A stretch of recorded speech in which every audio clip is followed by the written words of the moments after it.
Puji Tuhan. Bapak Ibu, siapa yang pada minggu lalu diberkati oleh, saya ralat dikit, siapa yang sangat diberkati oleh khotbah Ibu Gembala? Haleluya.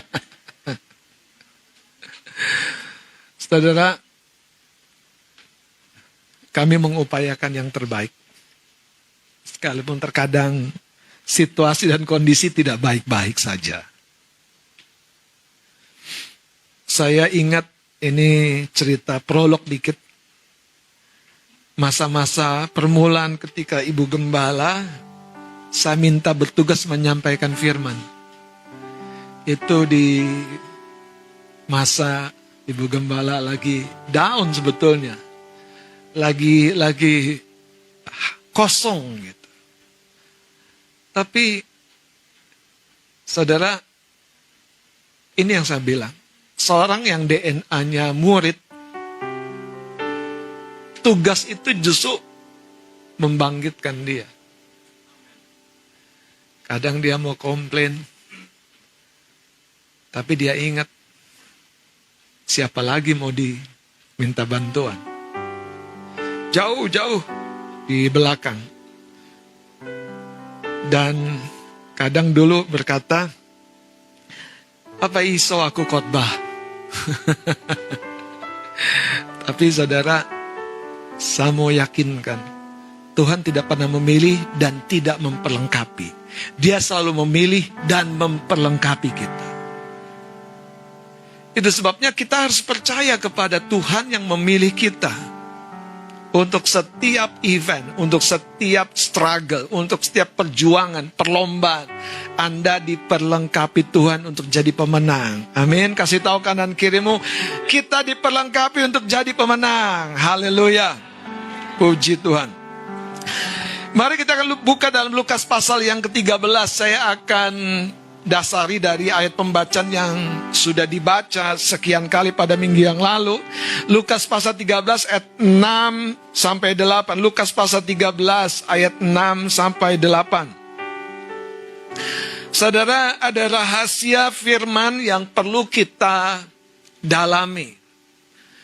Kalau Anda hanya di level permukaan, Anda tidak bisa memahami bahwa di kedalaman ada emas yang tersembunyi. Kalau Anda hanya menikmati pinggiran pantai, Anda tidak tahu ada keindahan di kedalaman laut. Firman itu menyimpan rahasia hikmat yang kita butuhkan. Tapi kita butuh satu kehausan, satu upaya untuk mendalami. Berkali-kali Ibu Gembala saya bilang begini, kalau saya Jemaat Kemah Pujian ini dengerin lagi firman yang sudah disampaikan hari Minggu, hari Rabu, dengerin lagi. Kita sudah ada di level yang berbeda. Ternyata saudara, seringkali yang hilang dari hidup kita adalah upaya mendalaminya itu. Sehingga harta terbaik kita lihat dari permukaan saja. Karunia talenta terbaik kita hanya cicipi dari sebatas yang terekspos dalam tanda kutip, tidak sengaja di permukaan. Kalau Anda lihat penyanyi-penyanyi yang terbaik yang diorbitkan, disebutlah di Indonesian Idol, dimanapun, mereka tidak mungkin jadi yang terbaik tanpa sebuah upaya, karantina, kedisiplinan, latihan. Masalahnya banyak orang Kristen berpikir iman itu tumbuh dengan sendirinya, otomatis. Sayangnya tidak demikian, Bapak Ibu. Mari kita lihat ayat 6 sampai ayat yang ke-8 ya. Kita baca dari judul perikopnya, ayat 6 sampai ayat yang ke-9. Kita baca 2, 3. Perumpamaan tentang pohon ara yang tidak berbuah. Lalu Yesus mengatakan perumpamaan ini. Seorang mempunyai pohon ara yang tumbuh di kebun anggurnya, dan ia datang untuk mencari buah pada pohon itu. Tetapi ia tidak menemukannya. Lalu ia berkata kepada pengurus kebun anggur itu, "Sudah 3 tahun aku datang mencari buah pada pohon ara ini, dan aku tidak menemukannya. Tebanglah pohon ini. Untuk apa ia hidup di tanah ini dengan percuma?" Jawab orang itu, "Tuan, biarkanlah dia tumbuh tahun ini lagi. Aku akan mencangkul tanah sekelilingnya dan memberi pupuk kepadanya. Mungkin tahun depan ia berbuah." Tebanglah dia. Saudara, renungan dan pelajaran firman pada pagi hari ini saya beri judul kehilangan upaya yang terbaik. Kita sudah baca, saudara. Ketika pemilik kebun itu mengancam, tebang saja pohon ara ini yang tidak berbuah. Tiba-tiba ada satu kesadaran di dalam diri sang pengurus kebun itu, ada yang belum aku lakukan. Ada yang bisa aku lakukan. Dan itu bukan sesuatu yang muluk-muluk. Itu sesuatu yang sebetulnya ada di dalam tangannya. Dan ketika sang pemilik kebun itu berkata, "Tebang saja pohon ini. 3 tahun aku sia-sia mencari buah dari pohon ara ini. 3 tahun. Saudara, saya setuju dengan organisasi yang mengevaluasi per 3 tahun. Per 5 tahun ada lagi. Bagaimana kita mengevaluasi hidup kita? Per 30 tahun, come on. Saudara, evaluasi seperti catatan Alkitab ini perlu untuk melihat apakah kita sudah melenceng dari rel atau kita sedang terus di dalam rel. Sayangnya, pengurus kebun anggur tidak tetap di dalam rel. Dia tidak melakukan tugas yang harusnya dia bisa lakukan kepada pohon ara di dalam kebun anggur itu. Katakan kehilangan upaya yang terbaik. Ada seorang berdoa supaya Tuhan mengirimkan jodoh bagi anaknya. Berdoa, dan sepertinya Tuhan tidak menjawab doanya. Lihat Abraham. Dia memanggil hambanya yang terbaik yang dipercaya. "Hambaku ke sini. Ayo ambil sumpah.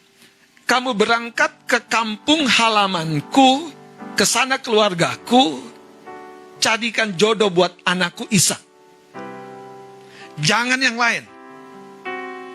Menurut saya, saudara, ada orang hanya di tahap yang pertama, meyakini Tuhan, tapi dengan cara yang tidak utuh.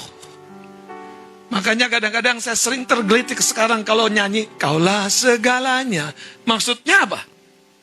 Tuhan yang kasih modal, Tuhan yang kembangkan modal kita, Tuhan yang kasih keuntungan buat kita. Keterlaluan sekali kita. Maksudnya apa? Tuhan yang kasih tubuh, Tuhan yang kasih makanan, Tuhan yang jaga kesehatan. Maksudnya itu. Jadi kalau Anda sakit, Tuhan yang kasih tunjuk dokternya, Tuhan yang tolong orang jemput Anda di rumah. Terus di mana kakimu? Fungsinya. Hamba Abraham itu pergi. Dan dalam prosesnya pun hambanya Abraham itu dengan takut terus bersekutu dengan Tuhan. Berdoa kepada Allah supaya jangan meleset. Yang menarik, saudara, hambanya Abraham itu tidak berangkat ke pasar, tapi ke sumur.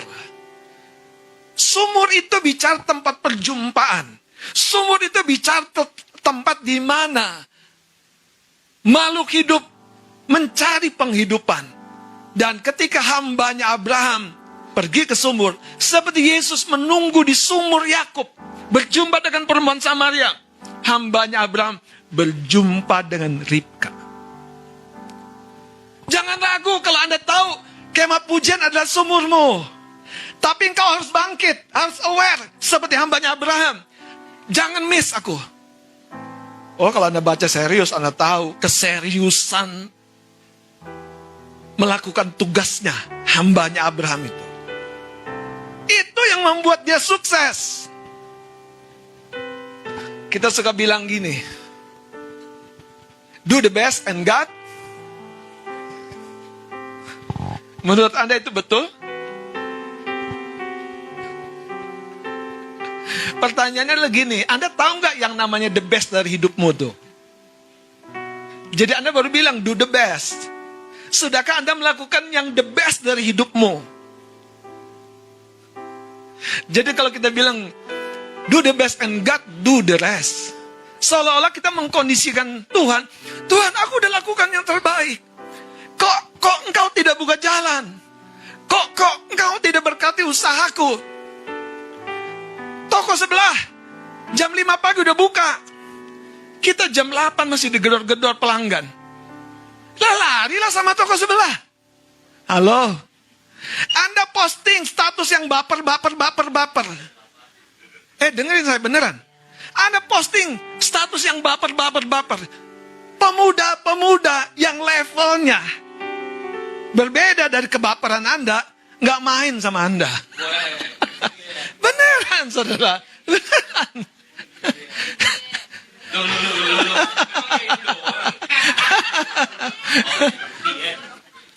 Anda nih mau dapat bangku terbaik di tempat ini, tapi Anda masih harus dihayo-hayo. Hayo-hayo, ngerti nggak dihayo-hayo? Kayak bebek itu loh, hayo. Kayak bebek tahu kan ada tongkatnya kan? Ayo. Halo, kasih tahu kanan kirinya, kita bukan bebek. Kita anak-anak raja, anak Tuhan. Haleluya. Bukan bebek, ayam Bang. Ayam.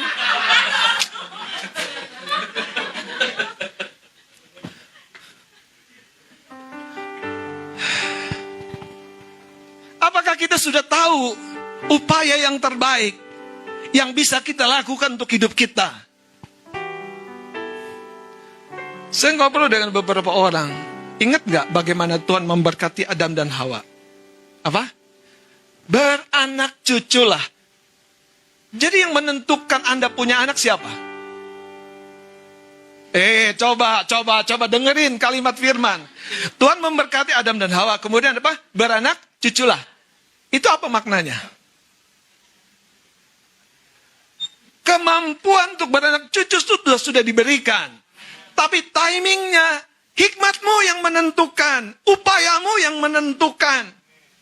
Jangan bilang, nggak ada opung yang memberkatiku. Tuhan yang memberkatimu, haleluya. Amin. Ngapain dibawa opung-opung? Benar kan? Banyak orang tuh kembalikan lagi kepada Tuhan yang sebetulnya tugas kita. Makanya saya suka bilang, pasutri, berkat rumah tanggamu di tanganmu. Makanya Tuhan bilang, beranak cuculah. Taman Eden sudah komplit. Tapi Tuhan menanti buah dari taman yang sudah komplit itu.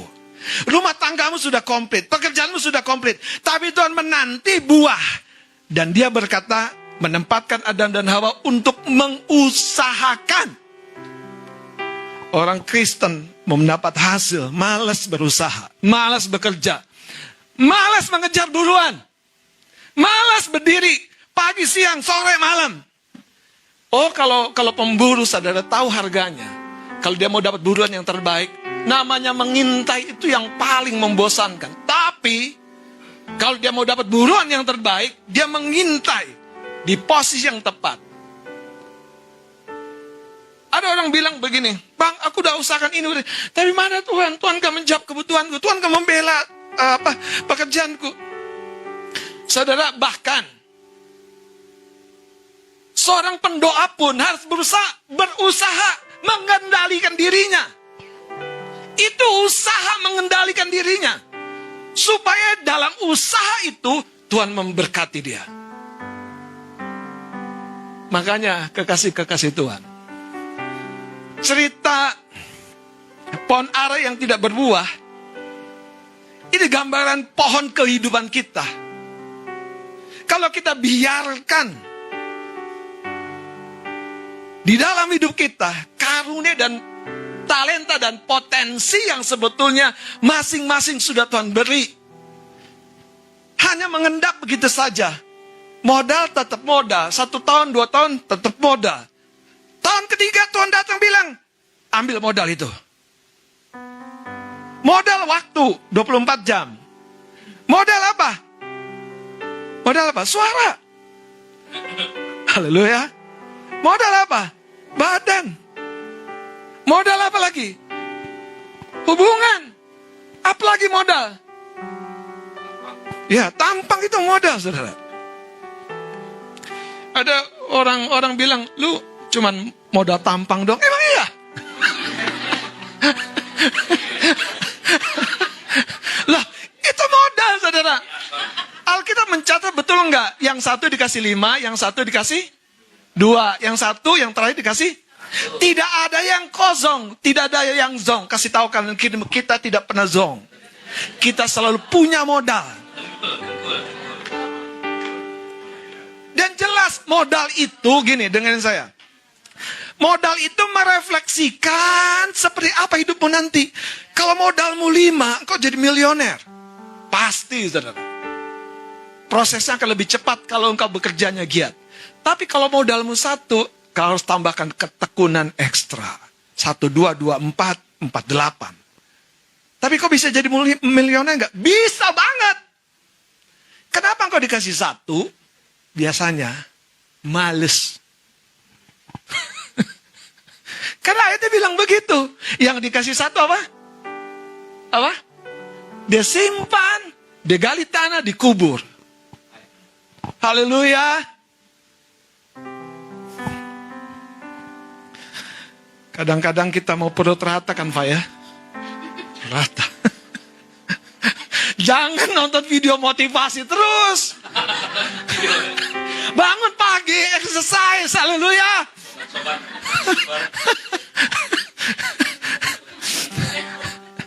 Kadang-kadang kita mau warung kita ramai pengunjung. Makanya saudara ada istilah tebar pesona itu benar sebetulnya. Tebar pesonamu. Bukan yang bohong, yang beneran loh.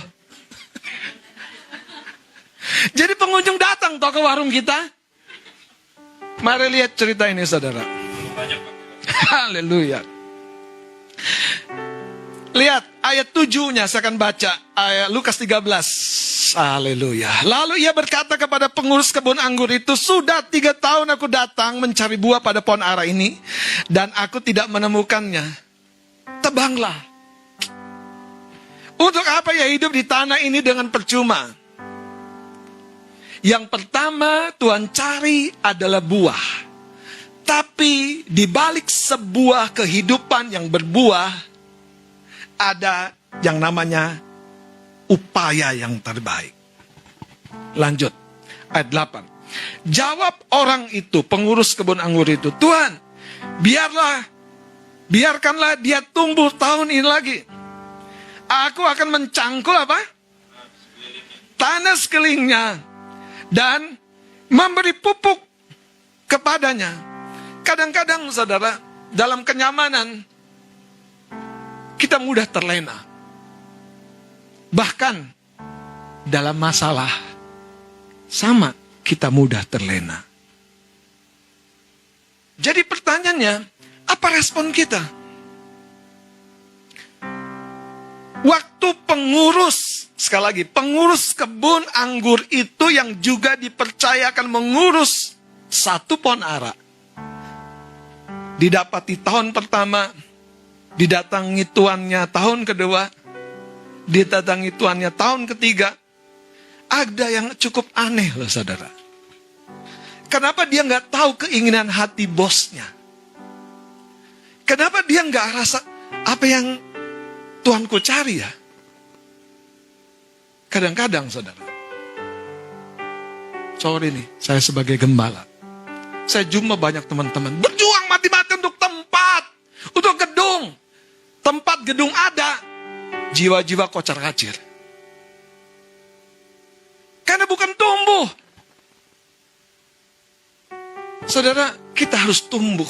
Makanya upaya yang terbaik adalah bicara bagaimana kita membuat potensi, karunia, talenta terkait dengan rupa, kesehatan, modal, dan semuanya itu tumbuh.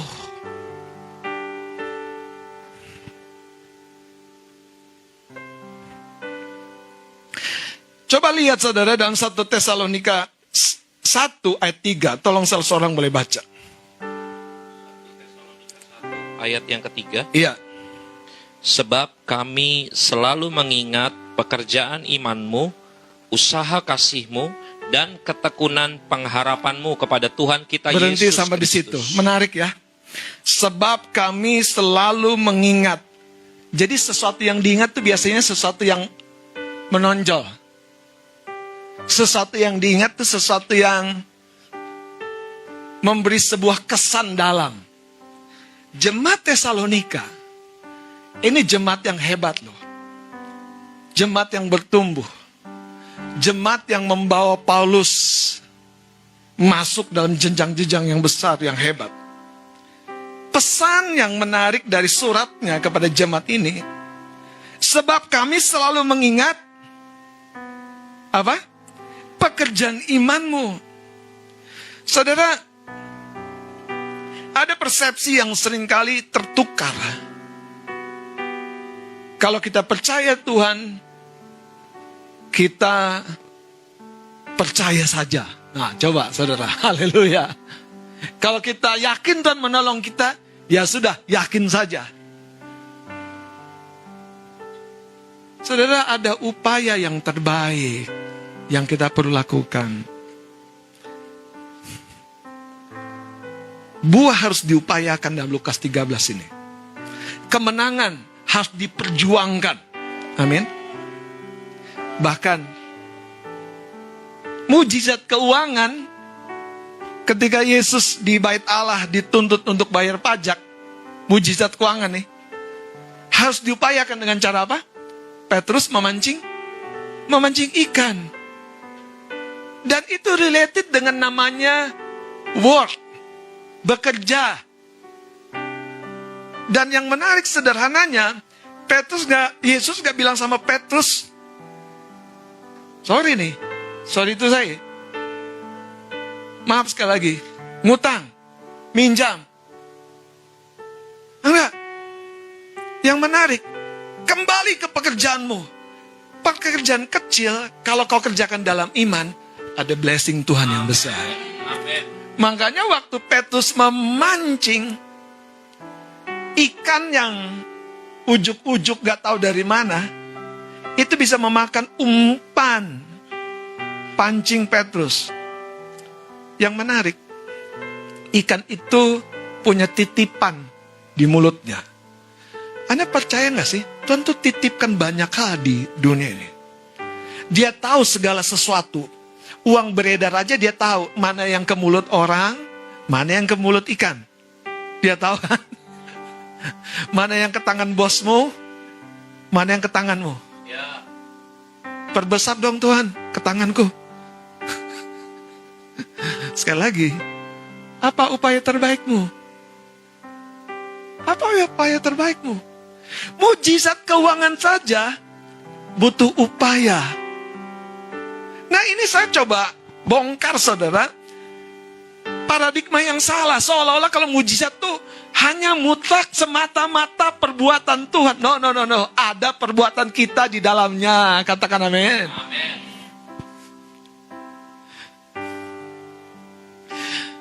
Dua Raja-Raja pasal 2 menceritakan tentang seorang ibu janda dari seorang nabi.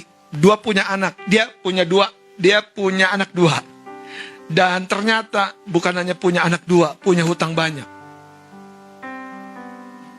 Mungkin karena beban kehidupan kali ya. Dan penagih hutang datang, dia nggak punya apa-apa. Mau diambil anaknya itu dua. Tapi cerita itu tidak berhenti di situ. Yang Nabi Elisa tanya sama ibu ini, apa yang kau punya? Satu buli-buli kecil berisi minyak. Anda baca ceritanya, Alkitab mencatat, Nabi Elisa untuk membuat mujizat keuangan, mujizat berkat, memerintahkan janda ini yang pertama apa? Pinjam bejana-bejana dari tetanggamu. Jangan sedikit. Dan kemudian masuk dalam rumah, tuangi. Itu pekerjaan, saudara. Musa harus memimpin umatnya melewati laut terbelah yang tidak terseberangi. Tapi laut itu tidak terbelah otomatis sampai Musa mengangkat tongkat. Apakah kita sudah melakukan upaya yang terbaik? Tidak cukup sampai di situ. Yosua berperang di bawah, di lembah. Musa berkata, aku akan ada di atas gunung mengangkat tangan. Mengangkat tangan untuk mendoakan. Tapi ketika tangan Musa lemah turun, Yosua kalah. Musuh Yosua makin hebat. Apa inisiatif rekan kerjanya Musa itu? Mengambil batu supaya Musa jangan berdiri terus. Kasih Musa duduk di atas batu dan kemudian apa? Satu di sebelah kanan, satu di sebelah kiri. Anda tahu, kita perlu melakukan upaya yang terbaik. Kemenangan aja harus diperjuangkan, saudara.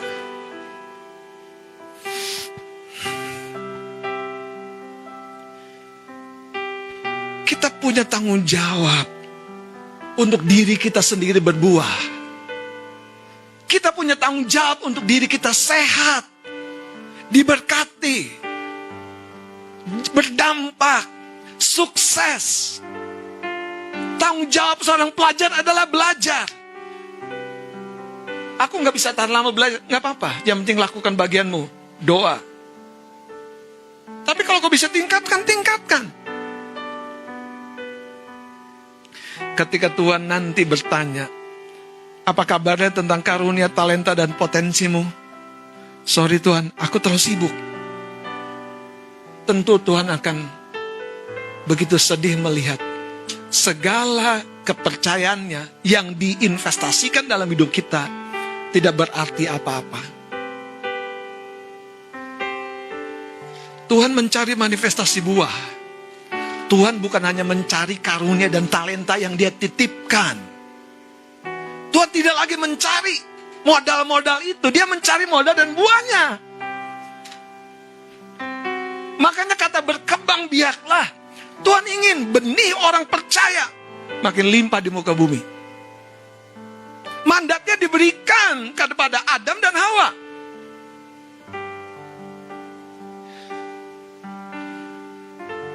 Mari kita lihat Yakobus pasal yang kedua. Ada sesuatu yang menarik di dalam kitab Yakobus.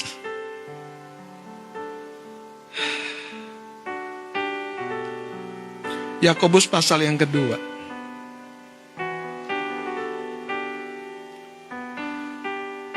Lihat pada ayat yang ke-14.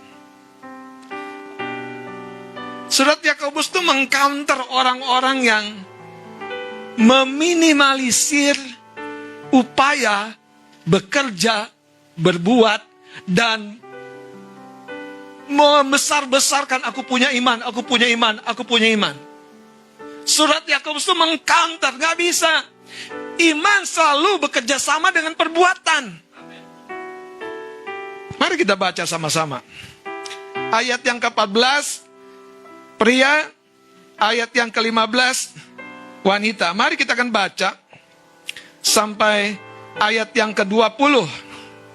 Kita baca wanita 2, 3. Apakah?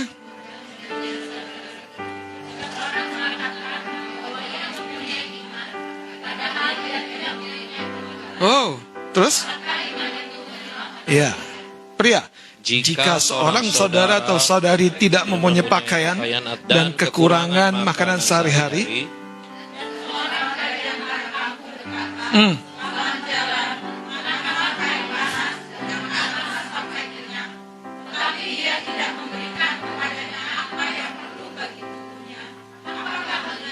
apa poinnya? Mengetahui yang baik saja tidak cukup sampai Anda melakukannya. Berbelas kasih di hati saja tidak cukup sampai Anda memanifestasikannya. Tahu ide-ide yang terbaik saja tidak cukup.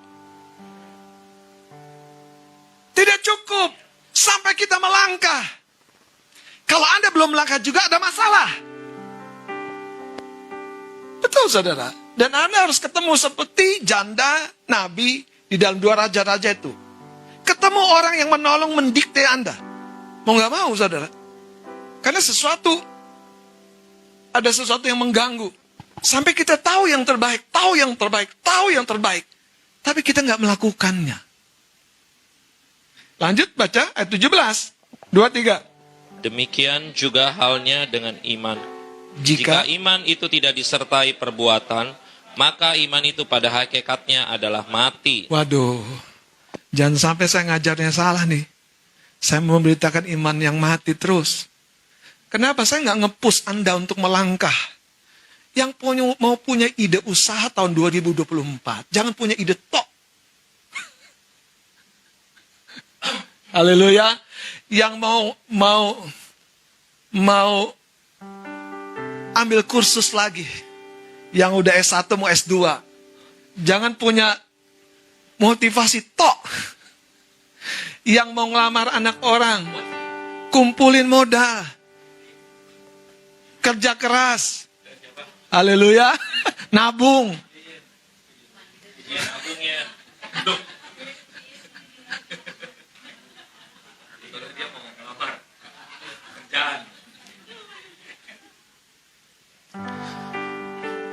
Lebih baik Anda melakukan usaha, lebih baik hasil yang Anda terima loh. Ini saya bukan mengesampingkan iman, justru saya sedang menyampaikan iman itu nggak cukup diketahui, dirasa. Aku terdorong tok kayak tadi tuh. Ada orang punya kebutuhan, nggak punya baju gitu, nggak punya baju Natal, ya kan? Kasiannya keluarga itu nggak punya baju Natal. Lalu baju bertumpuk di rumah buat apa? Kasian tok. Kasian tok buat apa? Terdorong tapi nggak melangkah.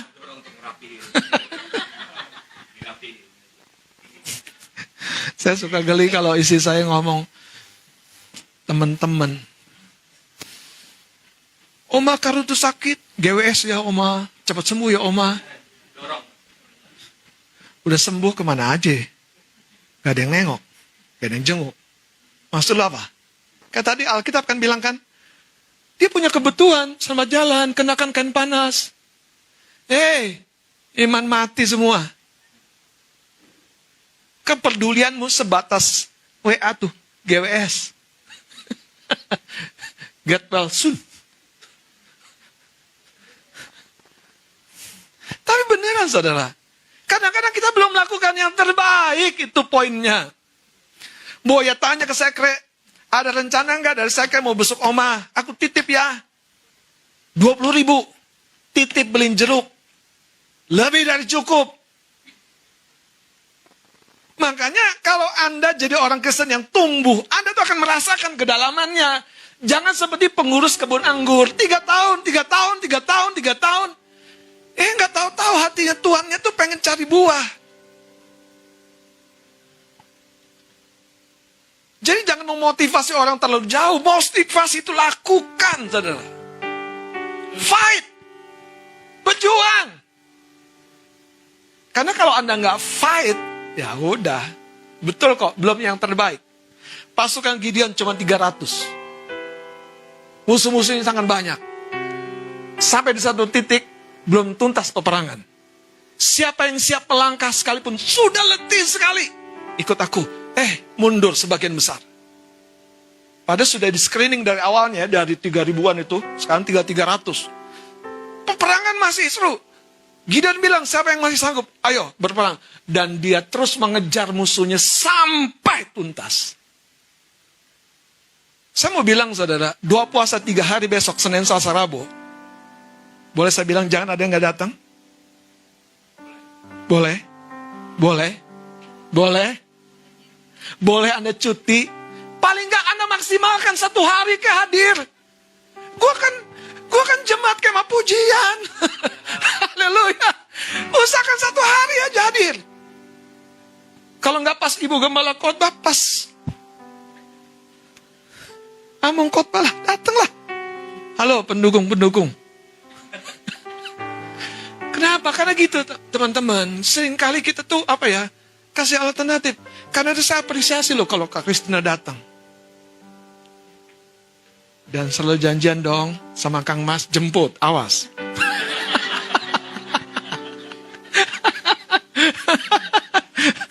Tapi untungnya Kang Mas selalu siap sedia.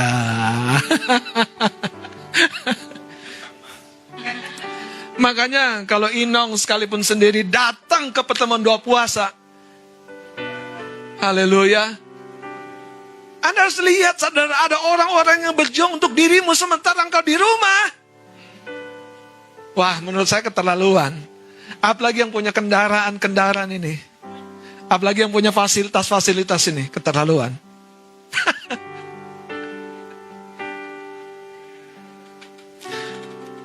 Haleluya.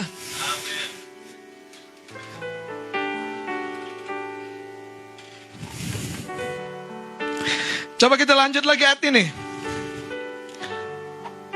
Kenapa Pak Gembala kadang-kadang khotbahnya ketawa ke TV?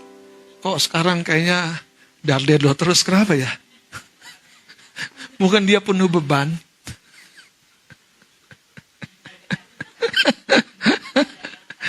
Kemarin saya duduk di ruang sekretariat. Staf saya tuh, namanya Meru Menta, Frida. Liatin, Om kayaknya ada sesuatu nih yang mau diomong. Karena kemana-mana pikiran saya. Iya, saya penuh pergumulan nih.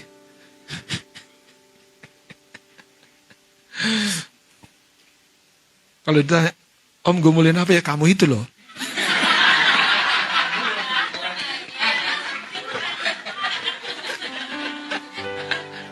Gak nyadarnya. Kayaknya nyesel nanya. Haleluya. Makanya kalau Anda berani tanya Pak Pendeta, punya pergumulan apa? Terus nanya doang.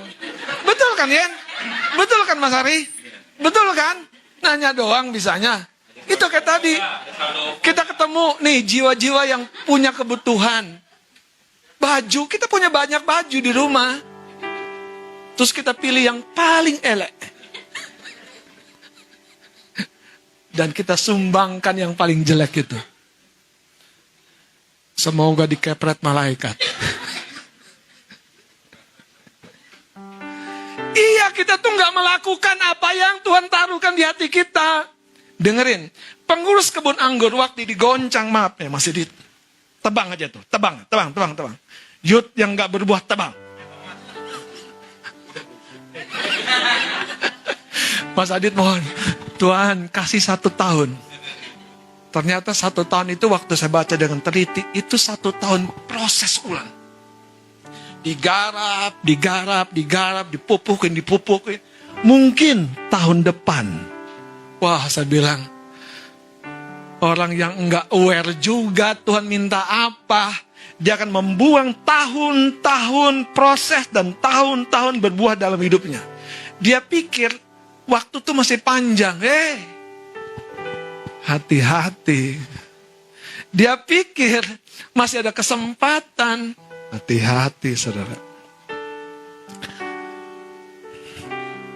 Saya tambahin 1 ayat yang saya tidak siapkan ini. Pengkhotbah pasal 12. Haleluya. Ayo anak muda, kita bangkit berdiri. Pengkhotbah pasal 12. Mari kita akan baca ayat 1. Sampai ayat yang ketiga. 2, 3.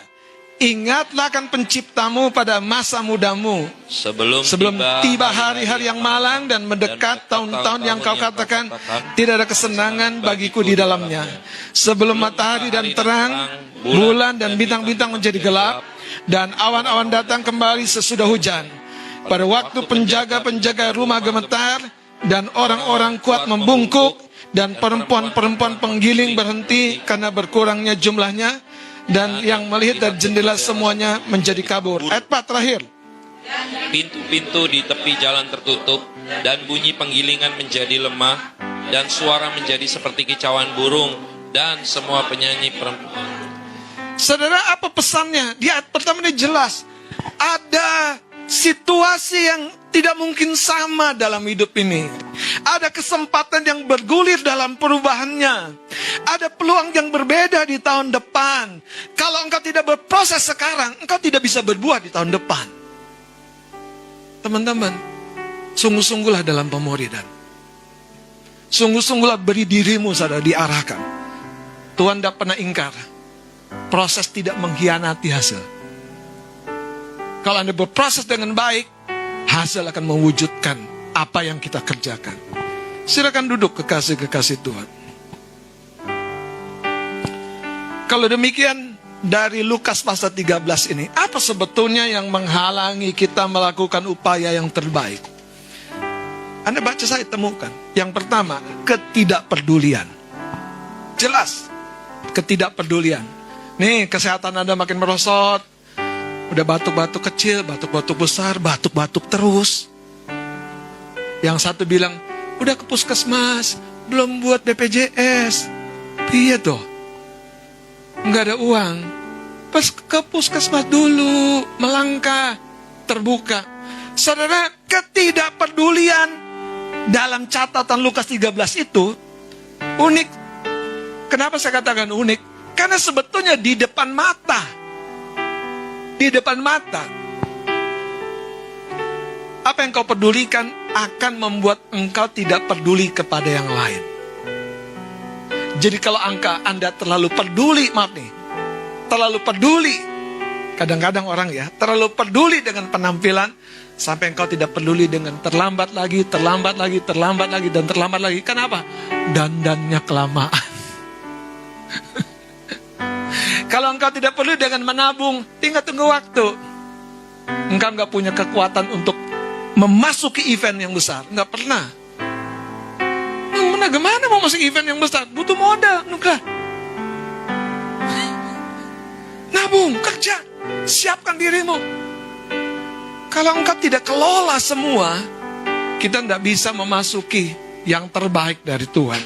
Yang kedua, itu namanya kepasifan. 3 tahun didatangi, 3 tahun. Ingat khotbah tentang peringatan, kalau sudah 2 kali Anda dapat peringatan, yang ketiga biasanya apa? Ibu, tolong berdiri di luar jalur. Kita nggak dapat kesempatan lagi. Jadi, waktu kita pasif, tidak aware, tidak dengar-dengaran, tidak respon, terjadilah seperti pohon ara yang tidak berbuah. Padahal potensinya nggak kemana-mana. Potensi berbuahnya ada. Yang ketiga, saudara. Jangan takut, nggak sampai 1 jam saya khotbah. Lihat saudara, yang ketiga. Yang menarik tadi saya ceritakan ya. 3 tahun yang empunya kebun itu datang kepada kebun anggur, kepada pengurus kebun anggur. Tapi si pengurus tetap tidak nyadar. Apa yang membuat seringkali kita tidak sadar? Yaitu apa? Minimnya hubungan. Kalau Anda hanya hubungan tentang pelayanan, lihat aja doa Anda bagus kalau mau pelayanan. Anda persiapan top, Margo top kalau mau pelayanan. Tapi kalau hari-hari biasa, puji Tuhan, it's a weekend, long weekend lagi. Ya udah. Yang sebelumnya dilakukan disiplin rohani ambiar. Setan tunggu-tunggu tuh. Makin kau melepaskan disiplin rohanimu, sama kita melepaskan perisai, melepaskan senjata, melepaskan perlindungan kita. Apakah hubungan kita semakin teguh, semakin baik? Saya beri contoh. Bagaimana Tuhan memberkati Hana yang dicatat dalam Alkitab. Mandul, bagaimana? Dia doa dong sungguh-sungguh. Sungguh-sungguh. Tapi coba, kenapa dia mulai berdoa dengan sungguh-sungguh? Karena dia dibangkitkan, diprovokasi oleh Penina. Dan ketika diprovokasi oleh Penina, coba Anda pahami nih yang saya menceritakan, ada prosesnya. Dan salah satu prosesnya adalah ketika Imam Eli sama seperti pengurus kebun anggur itu mempedulikan satu jemaatnya itu. Waktu Hana berdoa, menangis terseduh-seduh. Begitu lama berdoa, Imam Eli berkata, kenapa kamu mabuk? Berhenti dari mabukmu. Hana menjawab, aku gak mabuk, aku berdoa karena bebanku begitu berat. Singkat cerita, waktu bicara seperti itu, ini Anda harus dengerin baik-baik. Pemimpinmu hanya saluran, tapi Tuhan yang menyalurkannya. Tuhan sumbernya. Tapi kalau Anda tidak peduli dengan pemimpinmu, macet dia. Makanya Zakius saja. Lihat Yesus, dia pendek, lakukan upaya yang terbaik. Lari mendahului, naik ke pohon ara, tungguin Yesus dari atas. Kekasih-kekasih Tuhan, orang yang sangat terbatas seperti Zakius, sukses, berhasil. Yesus hadir di rumahnya. Sampai dicatat di Alkitab. Jadi sejarah yang mengubahkan. Karena perjuangan Zakius. Waktu Imam Eli melihat Hana, lepaslah blessing itu. Lepaslah berkat itu. Dan 1 tahun kemudian Hana melahirkan anak. Pertanyaannya buat kita sekalian, kenapa kita menjadi kehilangan upaya yang terbaik? Mungkin Anda mulai pasif. Mungkin Anda mulai berpikir ibadah tidak terlalu penting. Ya sekali-kali datang udah oke lah. Mungkin Anda berpikir baca Alkitab, ya puji Tuhan. Kalau ibu gembala lagi mensounding getol-getol, ayo kita getol. Tapi waktu udah tidak disounding lagi, ya nggak ada yang nanya lagi gitu. Udahlah. Saya mau kasih tahu saudara, waktu kita mulai pasif, itu yang terjadi dengan Hana. Berkat rumah tangga itu butuh diaktifasi. Dan waktu pemimpin rohani nggak ngapa-ngapain, cuma melepaskan berkat, terjadi. Hadirin, firman Allah berkata apa? Iman tanpa perbuatan pada hakikatnya apa perbuatan terbaik yang sudah kita lakukan? Apa upaya yang terbaik? Terima kasih teman-teman yang terlibat dalam pelayanan. Kita sudah tumbuh lebih baik, tapi itu belum cukup. Karena saya tahu di hatimu Tuhan titip yang belum kau lakukan. Betul. Coba kepala departemen, kepala divisi. Tuhan titip apa yang bisa kau garap. Tuhan titip apa yang bisa kau pupuki. Pasti. Karena setiap mandat itu selalu dilengkapi dengan apa? Penyertaannya. Saya percaya ini akan menjadi tahun di mana kita digarap, kita dipupuki. Setialah tahun depan kita akan berbuah lebat. Saya percaya sekali. Buat saya sendiri, itu membuat saya, Tuhan, tunjukkan apa lagi, siapapun, apa yang perlu ku garap, apa yang perlu ku lakukan. Kenapa? Karena gak mungkin teman-teman datang ke tempat ini tidak membawa jiwa lagi. Gak mungkin, saudara. Gak mungkin. Setiap engkau datang ke tempat ini, itu pasti salah satu buah yang Tuhan tunggu adalah jiwa yang kau bawa. Pasti. Masalahnya tadi, apakah kita mulai sadar akan panggilan Tuhan? Dan Tuhan katakan bisa, nak. Haleluya. Amin. Kasih tahu kanan kirimu kita bisa. Mari kita bangkit berdiri.